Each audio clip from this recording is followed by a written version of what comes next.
The second generation Oldsmobile Aurora made its debut for the 2001 model year with a fresh new design and serving as a replacement for the outgoing car, which had been on sale since 1994.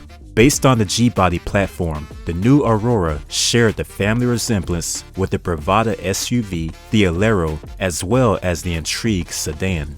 In this episode, we're going to take a look at the second generation Oldsmobile Aurora, the luxury sedan that aspired to bring younger buyers into Oldsmobile showrooms. So grab a Dunkin' iced coffee, kick back, and let's get down to the nitty-gritty.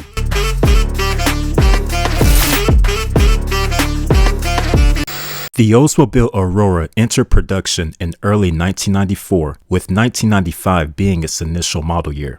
At the time, Oldsmobile had a wide range of cars on their showroom floors, including the W-body Cutlass Supreme and the Achieva, just to name a few. The Aurora resembled none of those other cars and was truly a revolutionary design.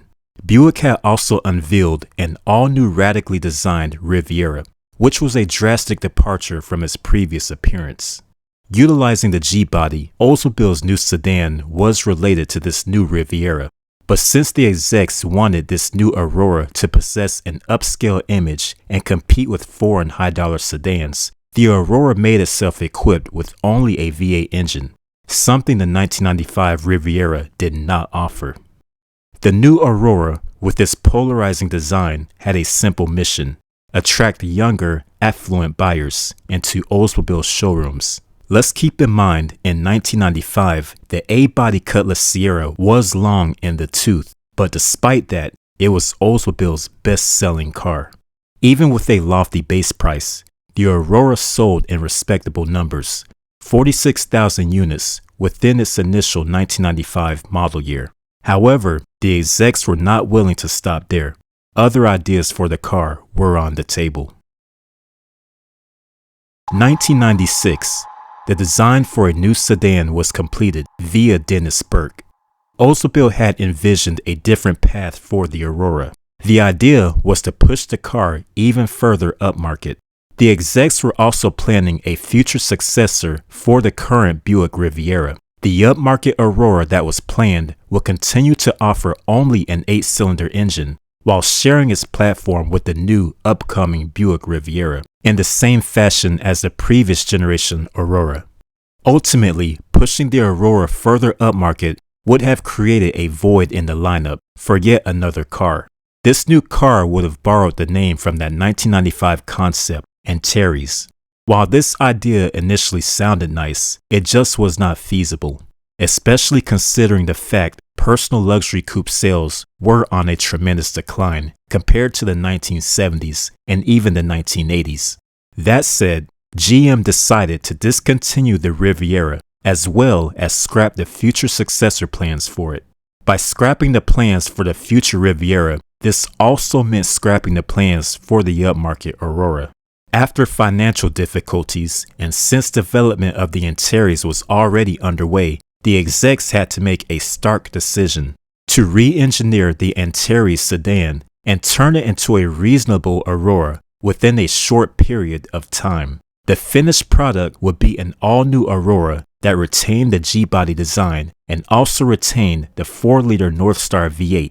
As far as the concept from 1995, its design language was well received, and Auto Week awarded it with Best Concept Car at the Detroit show. The 1995 Antares concept sedan styling cues heavily previewed the upcoming 1997 Cutlass Supreme, which actually ended up dropping the Cutlass Supreme name altogether and being renamed Intrigue. And rather than the originally intended 1997 model year, the new sedan's initial model year would be delayed to 1998. 1999. In November of this year, the second generation Oldsmobile Aurora entered production. The first generation car ran from 1995 to 1999. There would be no 2000 model year Aurora. The new second generation Aurora entered production in late 1999 before going on sale in February 2000 as a 2001. Despite the fact there was no 2000 model year Aurora, it was only on a brief hiatus for less than 2 months. By this time, Oldsmobile had revamped its entire lineup, Most models that were around for the first generation Aurora were either redesigned by now or dropped completely. There were models that came and left, such as the Malibu-based Cutlass, which was actually just a placeholder. There were also new additions, such as the Alero, which shared the strong family resemblance with the new Aurora, and as we mentioned earlier, the new Intrigue, which filled in for the Cutlass Supreme. Expanding the engine lineup, the second generation car offered a 3.5-liter V6, cranking out 215 horsepower. This new V6 was the first ever used in the Aurora, although it only stuck around for the 2001 and 2002 model years. The engine was the same dual overhead cam V6 that was introduced with the Intrigue.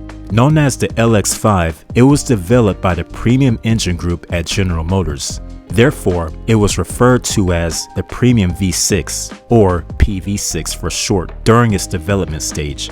Check out our Oldsmobile Intrigue episode for all of the details.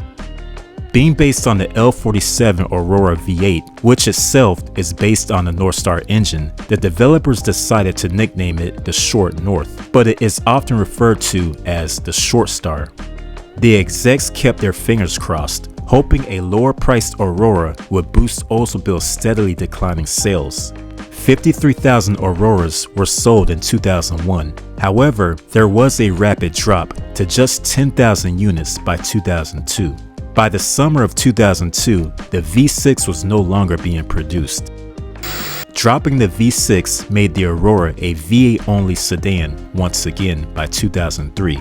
10 months after the second generation Aurora went on sale, General Motors announced plans to phase out Oldsmobile. This announcement contributed to the sudden loss of interest in Oldsmobile products.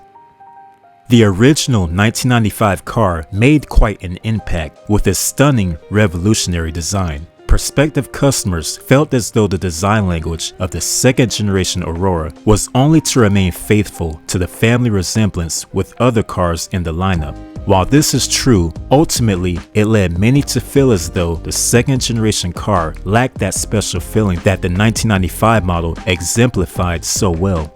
The Aurora ended production in spring 2003. At first, the Aurora did what it was supposed to do, give the brand more attention as well as attempting to attract younger, affluent buyers. Even with a lofty price tag, the Aurora proved that pushing the envelope with a revolutionary design and offering state-of-the-art tech can be enough to bring in a fresh new demographic.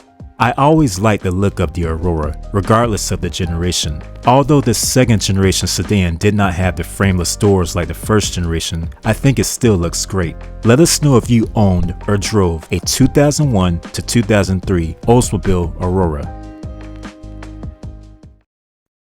As always, thanks for coming out to the show, and we look forward to seeing you in the next episode. Until next time, this is your host Rob, and thanks for tuning in to Antique Tags.